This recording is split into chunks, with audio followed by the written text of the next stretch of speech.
Next passage. Though confined to a wheelchair n- with no control over his body, save a finger and with a computer to help him express his thoughts, Dr. Hawking is an authority of profound subject of science. Numerous honorary doctorates and awards have been bestowed on him. He is a fellow of the Royal Society and a member of US National Academy of Science. I learned that he bestowed with different types of doctorates and awards. Though he was confined to a wheelchair, he was also a member of Royal Society and he is a member of US National Academy of Science. Next, please. In spite of being considered Einstein's equal in equal intelligence, Dr. Hawking is a humble man, a simple, down to earth. He has authored many books dealing with the awesome ideas, keeping a layman in mind.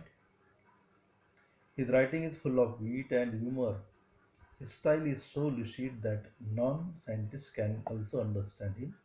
His book, A Brief History of Time, is one of the best-selling books of our times.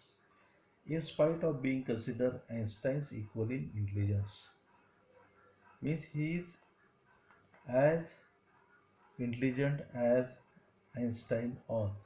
आइन्स्टाईनच्या इतकी असणारी बुद्धिमत्ता असं असताना सुद्धा ते अतिशय विनम्र होते. हंबल हंबल म्हणजे विनम्र. A simple down to earth म्हणजे अतिशय साधा सर्वसामान्यांमध्ये असणारा असा माणूस, त्याला डाऊन टू अर्थ म्हटलंय. खूपच विनम्र.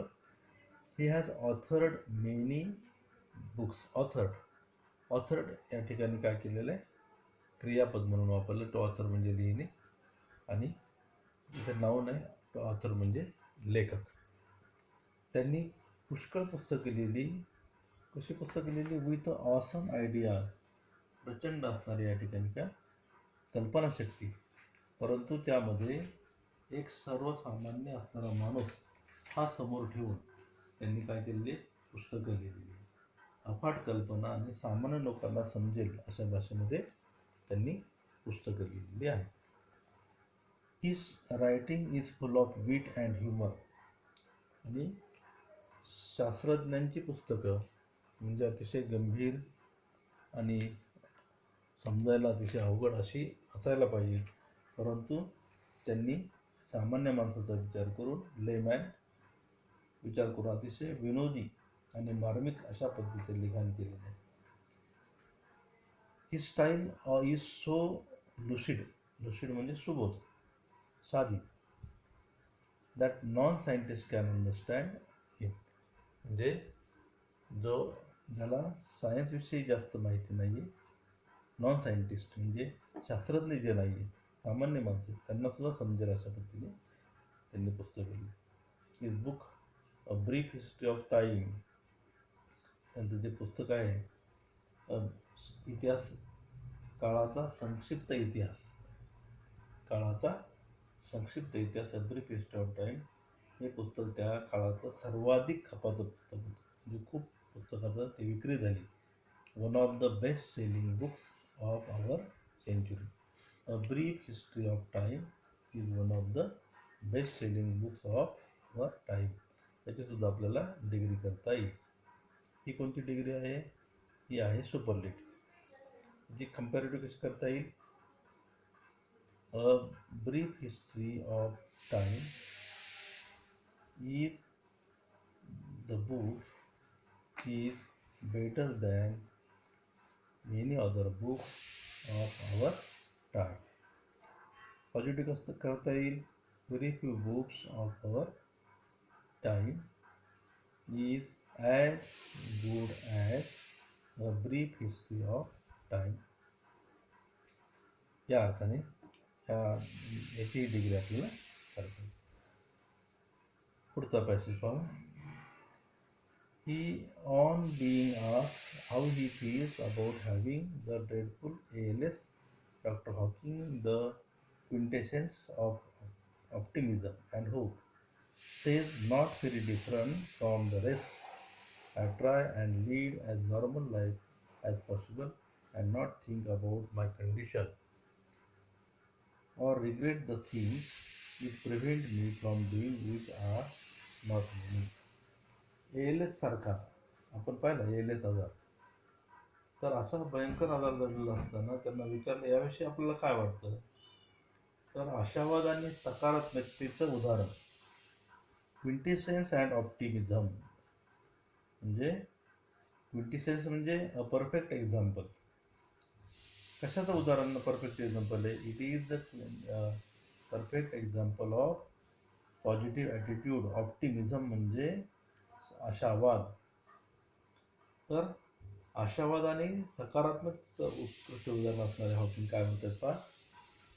तर इतरांपेक्षा फार वेगळं वाटत नाही. हा मोठा आजार झाला असताना इतरांपेक्षा फार वेगळं वाटत नाही, परंतु शक्य होईल तेवढं सामान्य आयुष्य जगण्याचा मी प्रयत्न करतो. माझ्या शारीरिक स्थितीबद्दल I try and lead as a normal life as possible and not think about my condition or regret the thing it prevent from me from doing which are not many. माझ्या शारीरिक स्थितीबद्दल फार विचार करत नाही किंवा त्यामुळे मला ज्या काही थोड्याशा गोष्टी करता येत नाहीत त्याबद्दलही खेद करता येत नाहीत. याला म्हणायचं ऑप्टिमिझम. याला म्हणायचं करेज. जीवनाकडे पाहण्याचा आशादायी दृष्टिकोन. पुढचा पॅसेज करूया. Doctor Hawking firmly believes that in the next millennium science will discover the core secrets of universe, its origin, its history, and maybe even predict its ultimate demise. म्हणजे पुढील 1000 वर्षात विज्ञानाला विश्वाची रहस्य उलगडता येतील. Doctor Fermi believe that the next millennium म्हणजे 1000 वर्षामध्ये विज्ञानाला काय करता येईल. विश्वाचा रहस्य सिक्रेट्स ओळखता येईल, पाहता येईल. डिस्कवर द क्रो सिक्रेट्स. रहस्य ओळखता येतील कितीही कोट्यावधी. त्याचं ओरिजिन सांगतो. विश्वाचा प्रारंभ, त्याचा इतिहास आणि कदाचित origin it's history may be even predict म्हणजे त्याचा इतिहास सांगता येईल. विश्वाचा अंतिम म्हणजे नाश कधी होईल याचंही प्रेडिक्शन करता येईल, भाकीत करता येईल असं त्यांचं ठाम मत आहे. इट्स अल्टिमेट डिमाइज ते त्यांचं इथे ठाम मत आहे.